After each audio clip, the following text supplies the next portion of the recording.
fast. And so I do want you to take out your pad of paper and your pen because we are going to hop right into it. Great. Here we go.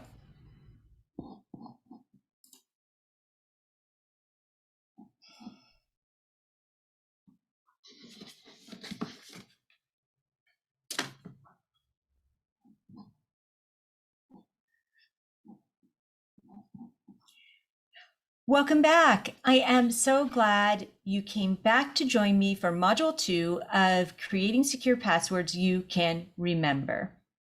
This is going to be a fast module when we talk about the different types of passwords. I'm going to go ahead and share my screen with you and we can hop right into it. Here we go. So in Module 1, we talked about how we all struggle with passwords. It doesn't matter if you're 12 years old or 22 or 72. We all struggle with them. We're faced with them every single day. We've got to enter the password, re-enter the password. We all deal with this. No one is immune from it. But what I have found is that when you prepare, when you focus on proactively preparing your passwords, you then save yourself a lot of time on repairing your accounts. And so I really want you to get that in your mind to realize that preparing your password strategy is important. We also talked about in the last module how I want you to start being the boss of your passwords.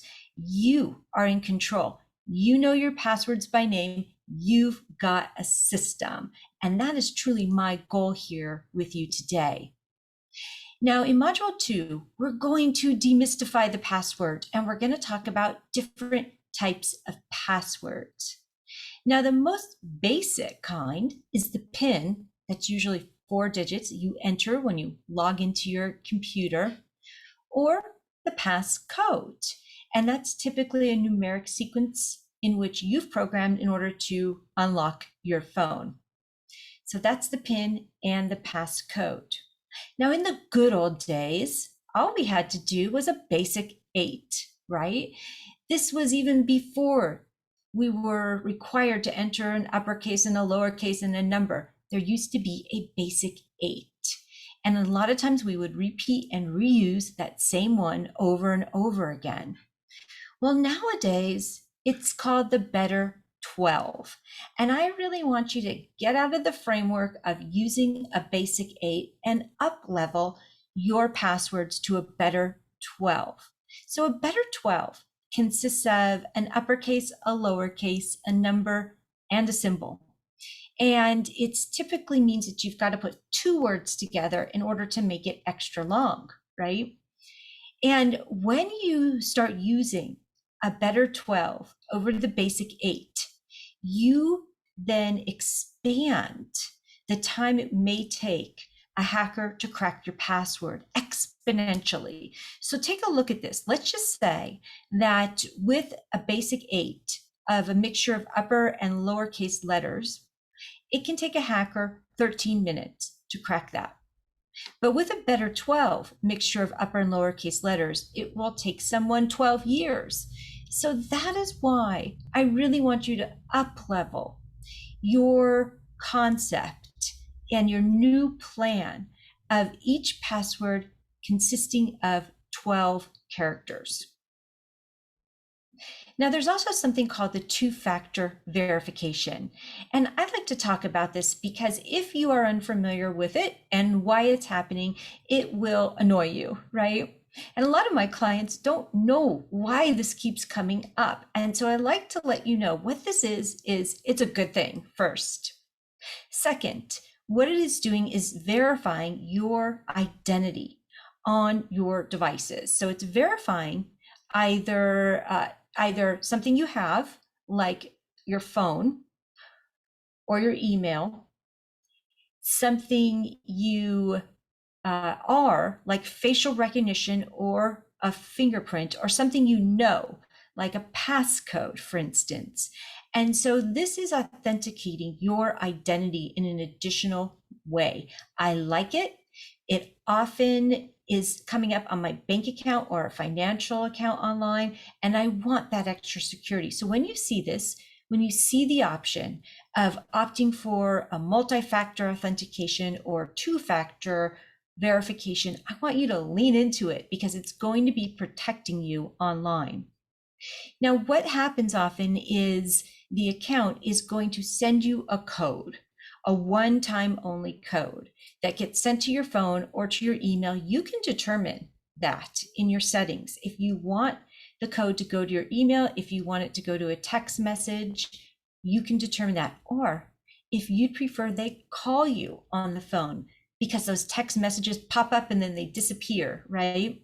You can also set that in your settings, but it's a one-time only code. You do not need to write this down in a password book. It's one time only. Write it on a post-it, then toss it, because it's typically only good for about a half hour.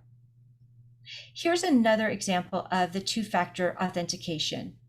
So typically you're logging in and then the account is going to send you a notification to verify on an additional device with an additional source that this is actually you.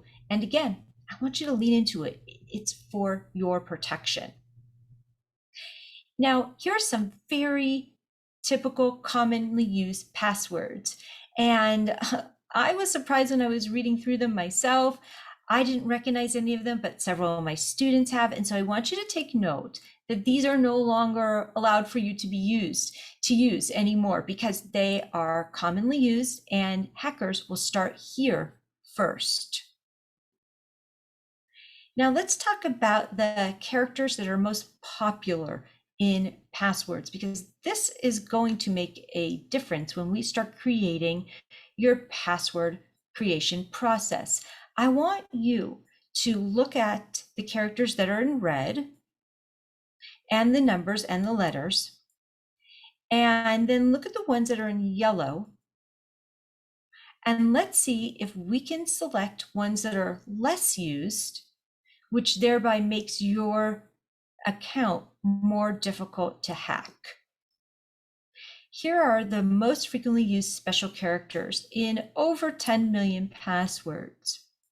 And so the most commonly used ones are the period and a comma and an exclamation point, as well as the ampersand.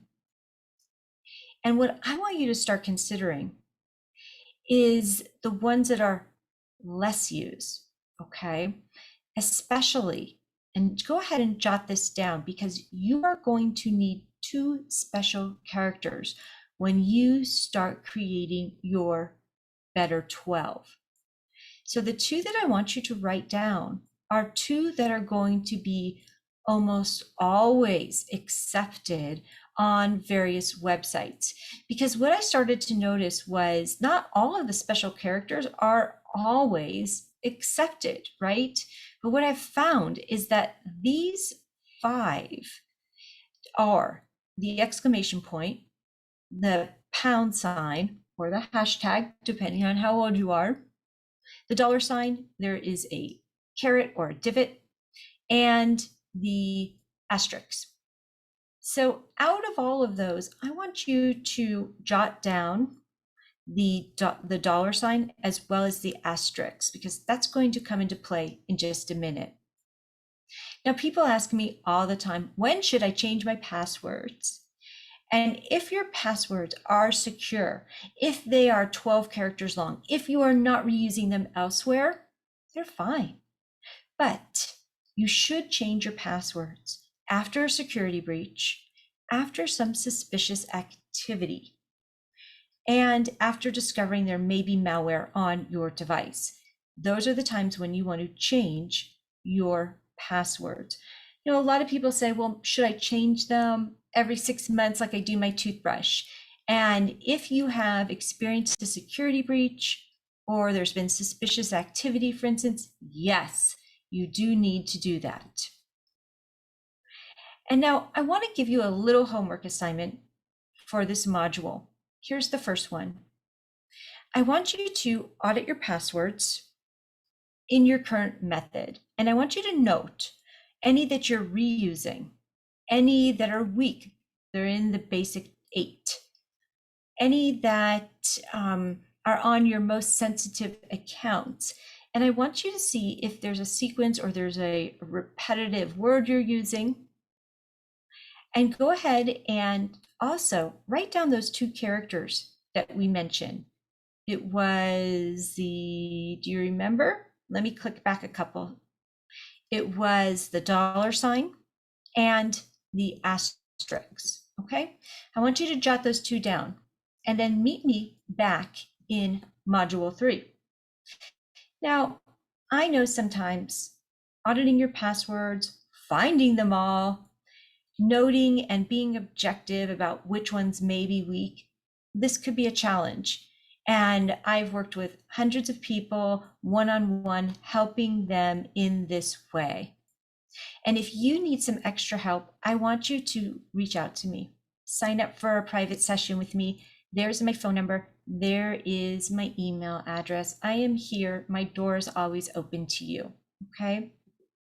And now in module 3, we're going to talk about the password creation process. And yes, it is just like following a recipe. It is a plan, and it's going to set you up for success. I've tested, I've researched, and I've practiced this method with literally thousands of people across the country, people who are much older than you. And if they can remember this process, I know you can too. You've got this. Okay, do your homework, meet me back in module 3, reach out to me if you need some help. I'm here for you. Thank you.